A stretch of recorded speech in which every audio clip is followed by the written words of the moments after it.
Hello guys, how's it going? My name is Dal, and Blizzard recently dropped us a massive new preview for one of the most anticipated features that the WoW community has been craving for a very long time: player housing. By giving us a bit of a preview regarding the environments from the neighborhoods, as well as the detailed info as to how they will function and how they're trying to make it a proper social system for players to return to, as well as showcasing some of the different examples of what a house may look like in the future, showcasing a variety of different layouts, horde themed as well as alliance themed, showing off a bunch of different customizations and decorations that are all thematic towards different factions or even some of the smaller sub-factions of the world of Azeroth, as well as the creativity the players can actually go into when it comes to really fashioning out their home. And there's so much more information for us to go over, and apparently even more content and updates are going to be coming out regarding the housing, like a massive roadmap featuring and going over all of the different features that are expected to be added in the future. So for today's video, I really wanted to do a bit of a deeper dive as to everything we learned so far regarding this newest player housing preview. As always, if you guys want to see more regular updates for future content, either War Within or potentially at midnight, or if you want to see more updates regarding the player housing, be sure to follow the channel and subscribe. But otherwise, let's dive right in. So looking at the preview, they actually have like a ton of different customizations by the looks of it. A bunch of different decorations that you can add to your house, and I don't think I actually had that kind of, I didn't really know what to expect with the housing, to be honest. I just didn't know what the neighborhoods will look like or some of the interior design and just how much customization you would have, but it looks like Blizzard is really blowing past a lot of players' expectations with this, and it's actually getting a lot of people excited about this housing feature to begin with.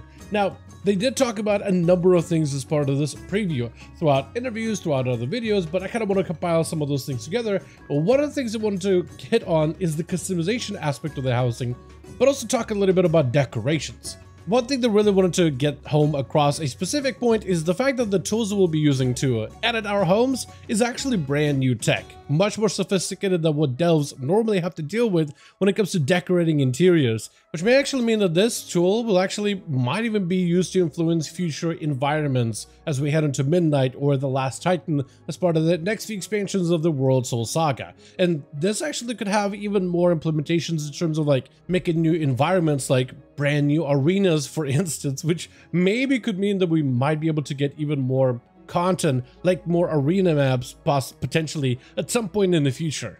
There's going to be a bunch of different items with different themes, from Zandalari, the Ventier, the Dwarven, the Troll, Orc, etc. And all of them are extremely customizable, allowing players to really fit them anywhere inside of a home. Like if you want to create arches or shelves or tables, you'll have to move objects in a number of different positions in order to create that type of a feel yourself. And apparently there's going to be a bunch of tools to let players really customize it, especially when it comes to the environments, because even the homes themselves are designed to give players room to be creative, to customize it as much as you want to. And if you look at some of this footage very closely, you'll actually see a little bit of like jank in the footage. Like you'll see some objects clipping in each other and they don't quite look perfect, like somebody created that item specifically to be a shelf, but rather maybe they used some sort of a plank and they fastened it to be a shelf to then put their books or other decorative items on it. And the whole point is to give players a ton of different control in order to really create the environments that they're looking for, in order to use these items in multiple different ways. So players will get the choice of either starting with a building that's completely empty, but if you're someone who's not great at getting a home started, you'll also be able to start with some pre-built rooms and prefab models of rooms, so that you can at least have some sort of a starting point. Like you get you some of the bare bones basics, and then you can start adding your own little doodads to help decorate the place and make it your own. However, if you just want to go with like a really clean slate, apparently the rooms are going to be pretty big, especially if you're going for like a bigger house layout for your home.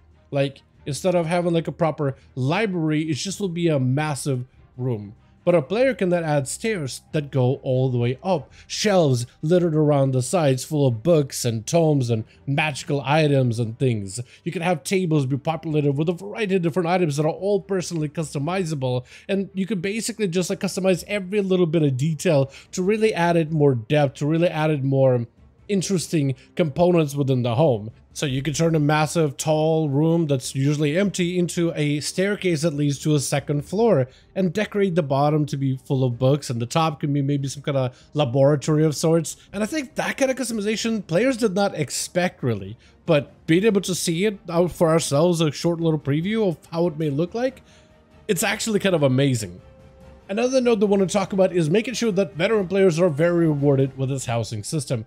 Veteran players and players who've been playing the game for a while and have had a variety of different adventures throughout the world, whether it's in dungeons, open world content, achievements, you name it, all of those players will not have to rerun content, like old content. So you will not need to rerun older raids or dungeons to all of a sudden try to go for some of these decorations. That is one of those things that is being adjusted based on community's feedback. Imagine like if, let's say, you ran ICC and you've gotten every single Mog and Invincible and everything available, and now you're going to run it yet again for hundreds more pulls, hundreds more runs, just so you can get additional decorations from that instance. Instead, they're thinking of adding maybe some sort of like a vendor outside of, let's say, a dungeon. And if you completed the dungeon in the past, you can now just go directly to the vendor and purchase the items or decorations you can get from that instance, instead of having to run it all over again. So they're still shopping the idea of how they're going to go about it, but at least they're taking a step forward in addressing some of the community feedback of feeling like, am I going to have to grind old raids and old content all over again, even though you finished the old grinds from back in the day? This is partially why they're tying some of the decoration rewards to achievements, because those are the things that are account-wide. For defeating certain bosses, there's usually some sort of a achievement to mark the occasion, and that'll be the easiest way for them to integrate some of those specific rewards to make sure that players that have been playing the game for a while can have a rewarding feeling immediately as soon as the housing system gets enabled. Another thing that I really wanted to hit upon is neighborhoods, which is a very unique feature. Not only are you just going to be able to own a home, but you'll own a home in a neighborhood, which is meant to be the social hub. Neighborhoods apparently are going to be full-sized zones where your house will be, though it won't be a zones with quests or rares to slay or places to explore. It won't be leveling content like most zones usually tend to become and be defaulted to, but they want it to be a space that players are encouraged and have more than one reason to go back to over and over again. Outside of this, though, they did give us more information regarding neighborhoods, and each neighborhood is going to place 50 houses each. Neighborhoods can either be public or private, and there's actually a couple of different variations of neighborhoods also using some new tech that allows one neighborhood, like yours for example, to look one way, but your friends will look slightly different.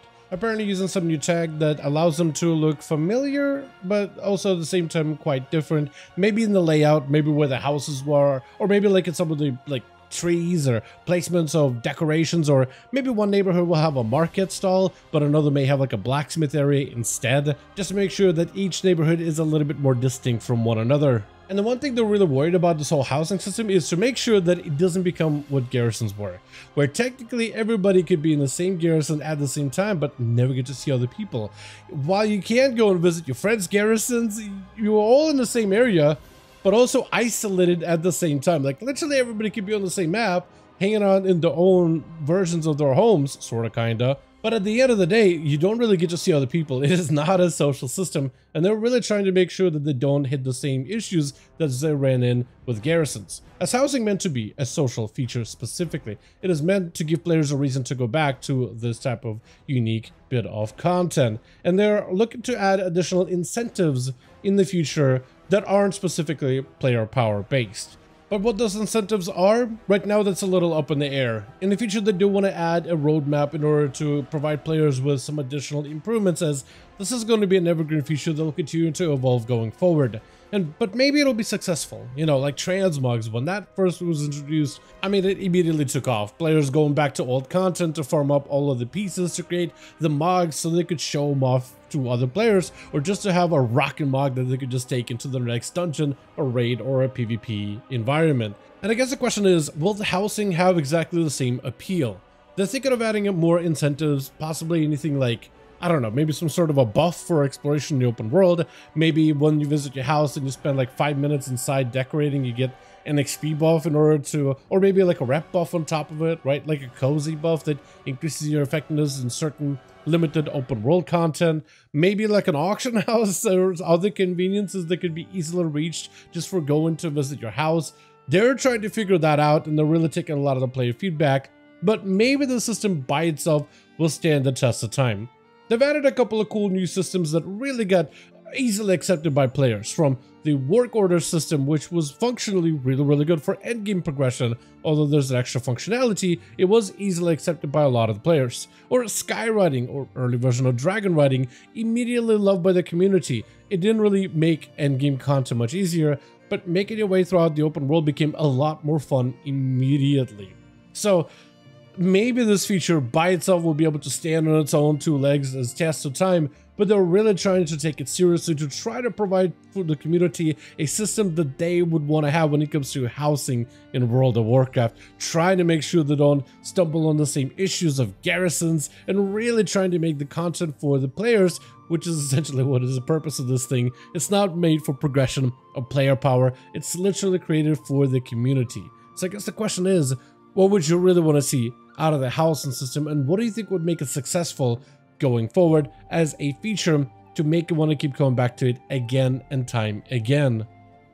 But with that being said, as always, I do want to thank all of you guys so much for watching, and I hope you guys did enjoy this video. If you did enjoy it or found it informative, go ahead and give it a like. I would very much appreciate it. Join our Discord community where we do a lot of the discussions for future content updates like 11.17, or possibly if we get even more updates regarding the housing system. Also, let me know all your thoughts in the comments down below, and as always, I'll see all of you guys in the next one.